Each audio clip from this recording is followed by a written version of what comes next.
Hello everyone, मैं हूं पंकज पांडे और आप देख रहे हैं मेरा यूट्यूब चैनल बायोलॉजी क्लासेस। आज की बायोलॉजी क्लासेस में हम पढ़ने जा रहे हैं एक्सक्रीटरी सिस्टम ऑफ वेल, उत्सर्जन तंत्र के बारे में। तो हम पहले जान लेते हैं कि उत्सर्जन क्या है। शरीर से व्यर्थ पदार्थों को बाहर निकालने की क्रिया ही उत्सर्जन कहलाती है। हमारे शरीर में कई उत्सर्जी अंग हैं जिन्हें हम एक्सक्रीटरी ऑर्गन्स कहते हैं, जैसे कि लंग्स हो गया, किडनी हो गई, स्किन हो गई और इंटेस्टाइन हो गई। तो यहाँ पर हम उत्सर्जन तंत्र में किडनी के बारे में पढ़ रहे हैं। हम देखते हैं कि हमारे उत्सर्जन तंत्र में कौन कौन से प्रमुख अंग हैं। तो प्रमुख अंग है वन पेयर ऑफ किडनी, एक जोड़ी किडनी है। वन पेयर ऑफ यूरेटर, एक जोड़ी मूत्रवाहिनी नलिकाएं हैं। वन यूरिनरी ब्लैडर और एक मूत्राशय है। आप डायग्राम में भी देख सकते हैं, एक जोड़ी किडनी और एक जोड़ी मूत्रवाहिनी नलिका और एक यूरिनरी ब्लैडर। चलिए स्टार्ट करते हैं किडनी से। किडनी मनुष्य के उत्सर्जन तंत्र में एक फिल्ट्रेशन ऑर्गन है। यह छानने का कार्य करती है। किडनी का जो वेट होता है एक स्वस्थ मनुष्य में 150 टू 170 ग्राम के बीच में होता है और एक फीमेल में 125 टू 150 ग्राम के बीच में होता है। किडनी की जो लेंथ होती है वो 11 सेंटीमीटर, चौड़ाई 6 सेंटीमीटर और इसकी डेंसिटी 4 सेंटीमीटर होती है। किडनी का आकार सेम के बीज जैसा होता है। किडनी मुख्य रूप से 3 भागों से मिलकर बनी होती है, कॉर्टेक्स, मेड्यूला और पेल्विस। किडनी का सबसे बाहरी भाग आउटर पार्ट कॉर्टेक्स कहलाता है, मिडिल पार्ट मध्य भाग कहलाता है और पेल्विस इंटरनल पार्ट होता है। हम स्ट्रक्चर में देख सकते हैं, यहाँ पर ये किडनी है। मनुष्य में जो किडनी होती है वो पेट के पीछे रीढ़ की हड्डी के दोनों तरफ एक एक की संख्या में स्थित होती है।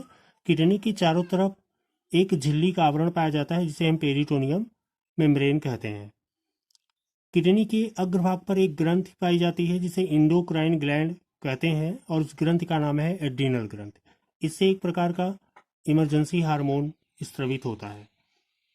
किडनी के टीएस स्ट्रक्चर में हम जब झिल्ली को हटाते हैं तो हम देखते हैं कि किडनी का सबसे बाहरी भाग जो होता है वो कार्टेक्स का होता है और कार्टेक्स से लगा हुआ मध्य भाग मेडुला का होता है और मूत्रवाहिनी से घिरा हुआ अंतिम भाग पेल्विस कहलाता है। तो आपने देख लिया है कि कॉर्टेक्स जो होता है आउटर पार्ट होता है, मिडिल पार्ट होता है मेडुला और पेल्विस होता है इंटरनल पार्ट। अब हम देखते हैं वन पेयर ऑफ यूरेटर।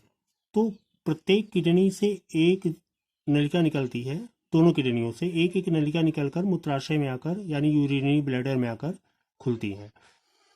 ये नलिकाएं जो होती हैं इनकी लंबाई 14 सेंटीमीटर से लेकर 30 सेंटीमीटर तक होती हैं और इनका जो व्यास होता है 3.4 एम होता है। इन यूरेटर नलिकाओं का काम है किडनी से छने हुए यूरिन को यूरिनरी ब्लैडर में कलेक्ट करना, पहुंचाना। कि यहाँ से जो यूरिन छनता है वो यूरिन यहाँ से होता हुआ और लास्ट में यूरिनरी ब्लैडर में आकर इकट्ठा हो जाता है और आवश्यकता अनुसार शरीर से बाहर किया जाता है। अब हम देखते हैं यूरिनरी ब्लैडर क्या है। यूरिनरी ब्लैडर पेट के नीचे की तरफ एक थैलेनुमा संरचना है जो जिसमें किडनियों से जो फिल्टर हुआ यूरिन आकर इकट्ठा होता रहता है। ये विशेष प्रकार के मसल्स से बना हुआ ब्लैडर होता है जिसमें यूरिन स्टोर होता है। इसमें यूरिनरी ब्लैडर में मसल्स को इस तरह से समायोजित किया गया है कि वो होल्ड कर सके यूरिन को और इसकी जो कैपेसिटी है वो 400 से 600 ml लीटर की होती है। किडनी को हिंदी में वृक्क कहते हैं और ये छानती है, ब्लड से यूरिन को अलग करती है। इसमें एक फिल्ट्रेशन यूनिट पाई जाती है जिसे हम क्या कहते हैं, नेफ्रॉन कहते हैं। नेफ्रॉन क्या है? फिल्ट्रेशन यूनिट है।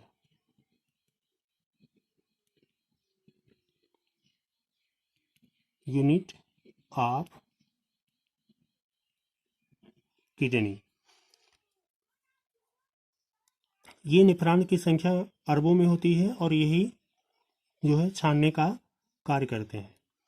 नेफ्रॉन वृक्क की क्रियात्मक इकाई है, किडनी की क्रियात्मक इकाई है, और ये इनकी जो संरचना होती है वो एक धागे के समान होती है। इनका ऊपरी भाग जो होता है वो कप के जैसी संरचना वाला होता है, जिसे बोमन कैप्सूल कहते हैं। यदि हम देखना चाहें तो यहाँ पर देख भी सकते हैं, ये इसका बोमन कैप्सूल है। बोमन संपुट भी से हम कहते हैं।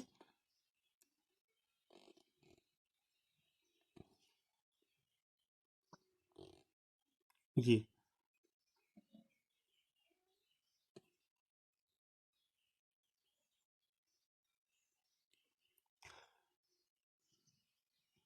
आप देख रहे हैं, तो ये है नेफ्रॉन। इस तरह से नेफ्रॉन की कुछ संरचना होती है। तो नेफ्रॉन का जो एक नली नुमा संरचना है, तो नेफ्रॉन का ऊपरी भाग जो कप के जैसा होता है, इसे हम क्या कहते हैं? बोमन कैप्सूल कहते हैं। बोमन कैप्सूल में रक्त आता है यूरिन के साथ, और यहाँ से ब्लड निकल जाता है और यूरिन यहाँ से छनता है। तो यहाँ पर कोशिकाओं का जाल फैला रहता है, जिसे हम ग्लामेरुलस कहते हैं। इसके अलावा बोमन संपुट से नेफ्रॉन का पहला जो मुड़ा हुआ भाग होता है वो प्रॉक्सिमल कन्वलेटेड ट्यूब या समीपस्थ कुंडलित भाग कहलाता है, तथा दूसरा मुड़ा हुआ भाग डॉर्सल कन्वलेटेड ट्यूब या दूरस्थ कुंडलित भाग कहलाता है। मुझे आशा है कि आपको ये जानकारी अच्छी लगी होगी। यदि आपको अच्छी लगी तो आप इसे लाइक, शेयर और कमेंट कीजिएगा। धन्यवाद।